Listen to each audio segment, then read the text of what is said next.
Hello, everybody. I am Drew Duncan. Do not forget that Facebook, Twitter, and Instagram is all at Drew Duncan Radio. Additionally, you can find me on YouTube and Patreon by looking for Drew Duncan Radio. And do not forget that I am wherever you are listening to podcasts. Simply take your device to play Drew Duncan on iHeartRadio, Google Podcasts, Apple Podcasts, Spreaker. I am wherever you are listening to podcasts. Folks, I am super thrilled to introduce our next guest on the program.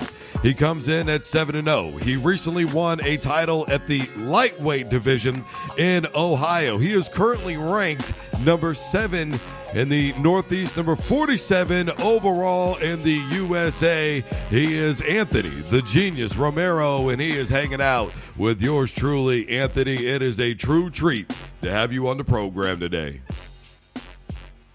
Thank you so much. That was an awesome introduction. I like it. Yeah, you're very welcome, Anthony. And maybe we want to call you Anthony the Comedian, Romero. I saw the video you did when you got the sponsorship for Manscaped. Dude, who came up with that idea, man? Me and my little brother. My little brother has a passion in recording, and he has his own little podcast, Behind the Grind. So he helped record, and we both came up with an idea, and we just went with it. So yeah, me and my little brother Simon. Anthony, another video of yours that I saw was last summer? The bottle cap challenge thing was happening. You did it, bro. But I gotta know, how many takes did it take you before you were able to get the lid off of that bottle, man? Honestly, I think it took maybe like 5 or 6 times. But yeah, it was cool. I kind of wanted to join in that thing going on with, I believe Max Holloway started it, where it got really popular. So I just wanted to join in and try it. And yeah, I know a lot of other people did some cool spinning heel kicks to knock it off and all that. But I just wanted to try it, see what it was like. We're talking to Anthony Romero. He recently won a championship in Ohio. He is a lightweight fighter. And potentially, we are looking at seeing him at UFC's contest with Dana White. And speaking of which, I mean, you are a lightweight, and there is a who's who in the lightweight division. We're talking about names like Khabib, McGregor, Gaethje. I could go on and on and on. These guys are killers. When you hear those names that are in your division in the UFC, what's the first thing that comes to mind, Anthony? The first thing that comes to mind is that they're all human. They're not monsters. They're not robots. They're human, just like me. And yeah, I'm ready for the challenge. I know it's a new part of my career, and I know I have to start somewhere. And the beginning of the UFC, there's a lot of guys that are very, very beautiful.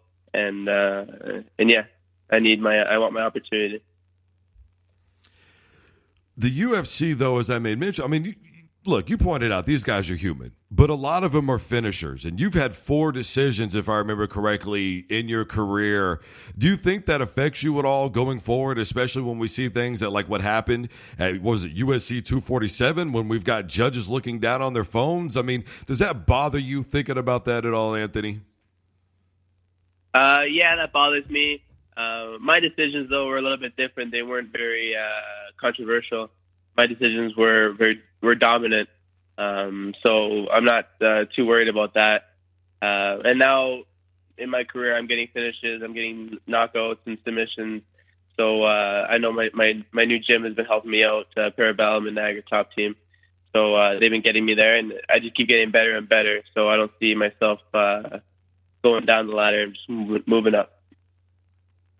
I did see one of your finishes. It was a leg kick right to the sternum, if I remember correctly, Anthony. So you do have that finishing power. Why do you think your fights are fairly consistently going the distance? I believe it's just my skills, like in being so dominant in the wrestling, and people not being able to deal with it. I believe that someone will be out there that will be able to stop wrestling, and you'll be able to see the full display of my striking and wrestling at the same time, being able to mix it together. But as for now, I've been able to dominate people on the ground, and now for my last fight, I've been able to dominate people standing up. So when that solid opponent comes in, to test my skills, I know I'm going to be ready to be able to mix it up and show all my skills completely in one fight. Part of being in MMA is being a showman, Anthony, but you talking about your wrestling skills, it was something to me that wasn't truly appreciated until Khabib dominated McGregor the way that he did.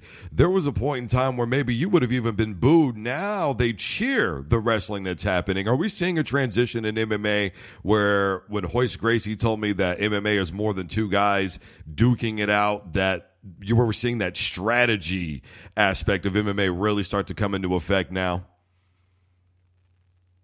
For sure. I'm actually happy about that. The way the sport is going, that the fans are actually being a little bit more knowledgeable of the sport, and they're treating it as a sport and not as two monsters fighting in a cage.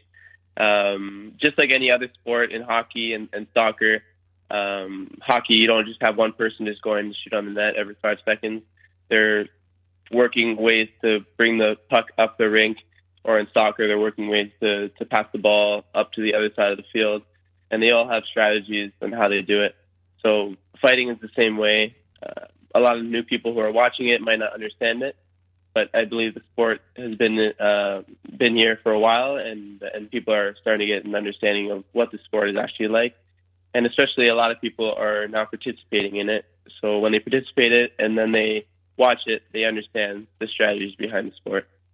We're talking to Anthony the Genius Romero. I am your host, Drew Duncan. As of March the 7th, he is 7-0. His opponents have a combined record of 55-13.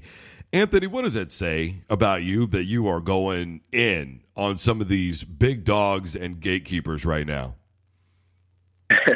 It means a lot. A lot of that stuff I don't really think about. I see my record 7-0, but I believe my manager, he told me the other day that I've been undefeated for like 5 years or something like that, and I didn't even realize that was even a thing. Like I kind of go fight by fight, and I notice I don't reflect on my career, what I've done so far. I just keep going forward and thinking about what's next, and taking one fight at a time. So when you say stuff like that, I really appreciate it, and it doesn't run through my mind all the time, but it's pretty cool to hear something like that.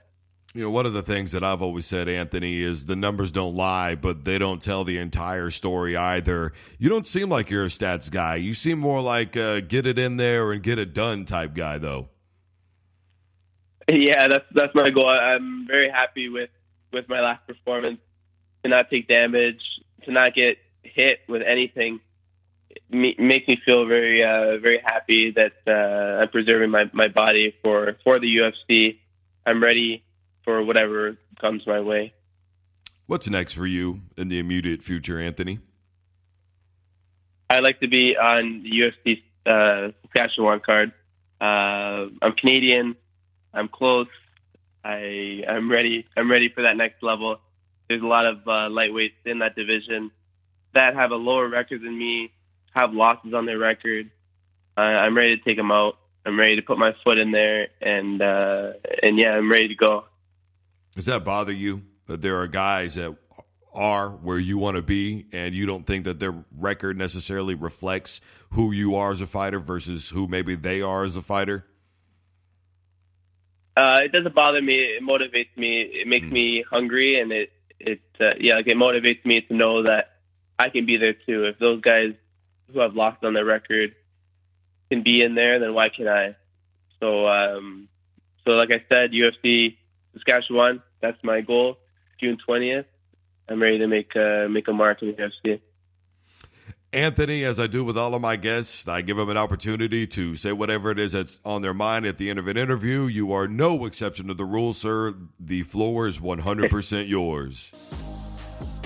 Yeah, I just want to give a shout out to my family, my team, everyone who's ever been part of my career. Thank you guys so much. My sponsors for all your support. Thank you for this interview. My manager, Dodge Sports, thank you for helping me so much. Just a complete thank you to everyone, because without anyone who's helped me in my career, I wouldn't be where I am today. I can't do the sport by myself. So thank you to everyone, and I really appreciate you all. Anthony, what are you doing? You got that Manscaped thing going on, bro. Are you going to be able to hook me up with one of those things or what, man? Or do I got to use a promo code? What I got to do to get one of those things, man? Yeah, I have a promo code. I can see what I can do. I'll talk to my manager and see what I can do with them. That'd be awesome. That's what's up. Good looking out, Anthony. And best of luck to you moving forward in your career. Thank you so much. I really appreciate the time. You're very welcome. All right, everybody. He is Anthony the Genius Romero. I am simply Drew Duncan. Facebook, Twitter, and Instagram is all at Drew Duncan Radio. You can find me on YouTube and Patreon by looking for Drew Duncan Radio, and I am wherever you are listening to podcasts. Simply tell your device to play Drew Duncan on iHeartRadio, Google, Spreaker, CastBox. I am wherever you are listening to podcasts. And as always, don't you dare touch that dial.